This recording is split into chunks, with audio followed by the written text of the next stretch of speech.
Hello everyone, my name is Bira Fatel, I'm a realtor, and I'm going to walk you through how to fill out an N13, the notice to end your tenancy because the landlord wants to demolish the rental unit, repair it, or convert it to another use. Now with that said, if you want to know where to download this unit, it's on the Tribunal's Ontario website, link will be in the description. Now if you've downloaded the notice, you can do that by clicking on it. With these notices, I always recommend printing them out and filling them out by hand and then scanning them to retain a copy. And with that said, just a quick disclaimer, I am a realtor. I am not a legal professional. This is not legal advice. If you are looking for legal advice, I recommend heavily to contact a legal professional or the Landlord and Tenant Board. This video is for educational purposes only, just so you know what to put where in this form, and does not constitute any form of legal advice. With my certification and license safe, let's get started. Before we get into the reasons, let's talk about compensation. So if you're giving this to your tenant, they will be entitled to some degree of compensation depending on how and when it was given, of course. With that said, if the reason is you demolishing the unit or converting it, so no renovation, no repair, and if the unit was included in a residential complex that contains at least 5 residential units, you must give the tenant an amount equal to 3 months rent. However, if the residential unit is in something that is either a 5-plex or less, the tenant would be entitled to 1 month rent, or you must offer the tenant a unit that is acceptable for them. So they gotta kind of say yes to whatever unit you tell them to transition to. However, if you are giving them this notice because you are repairing or renovating, and the tenant does not give you written notice that they will be coming back to the unit once the repairs and renovations are complete, you have to compensate them exactly the same as a previous one. So if it's a 5-plex plus, so if it's more than a 5-plex, you have to give them at least 3 months rent. If it is less than a 5-plex or less, you have to give them at least 1 month rent or give them acceptable residency. And this is if they do not want to come back to this unit after the repairs and renovations are done. If you do get a notice from your tenant that they do want to come back to this unit, you would have to compensate them the same structure as the ones before. So if it's over a 5-plex, you would have to give them at least 3 months rent or the amount of rent that they need to cover the time that you'll be renovating. So for example, if the renovation is only going to take 1 month, you only need to compensate them for that 1 month. So whichever is less. And same applies for if it's under a 5-plex, so a 4-plex and less, you would have to compensate them for 1 month or the duration of the renovation, whichever is less, and you must offer the tenant another rental unit that is acceptable for the tenant. Now it does get more complicated if this is a mobile home, but we won't get into that. Speak to the Landlord-Tenant Board or a legal professional to see which form and which reasoning applies to you. Now with that said, let's get to filling out this document. 2 would be the tenant's name, exactly how it was written in the agreement to lease. From would be your name, exactly how it was written in the agreement to lease. And then the address of the rental unit, exactly how it was written in the agreement to lease. The amount of notice you have to give them is at least 120 days. So you do have to give them quite a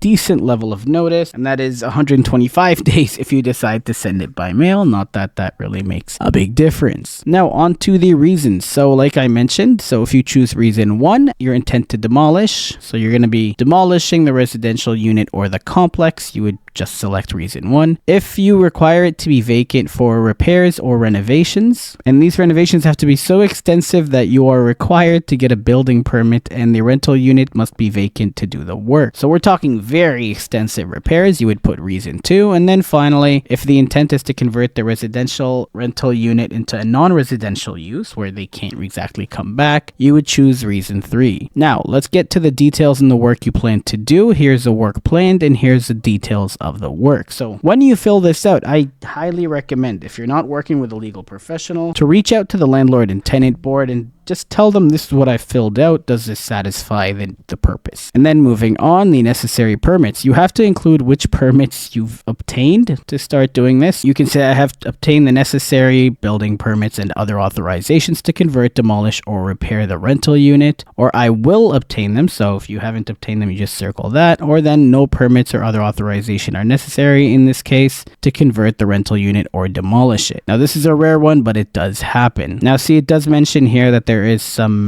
notice for mobile home parks. However, we're not going to get into that. Now, if you give your tenant this notice, they can give you a 10-day notice to just stop renting, and if they find a better place to move to. Now, this is a note for the tenant. They make sure that the tenant knows that they have rights as well. So if they give you reason 1 or reason 3, you have to pay them these amounts. And then it kind of breaks down reason 2 for if they want to come back to the unit for them. And then it talks about the exceptions for mobile homes and leases. So for that being said, you want to check off landlord, write your first name, last name, exactly how it was written on the agreement to lease, phone number, and then you want to sign this and date it. Now, if you have a legal representative, it's not anyone can represent you. They do have to be legally licensed to do so. They would fill out their information here, and I hope you enjoyed this video. Now, if you have any questions regarding real estate or you want to start looking to invest in either commercial or residential properties, feel free to reach out. My information is in the description, and I await your call. Have a wonderful day. Bye now.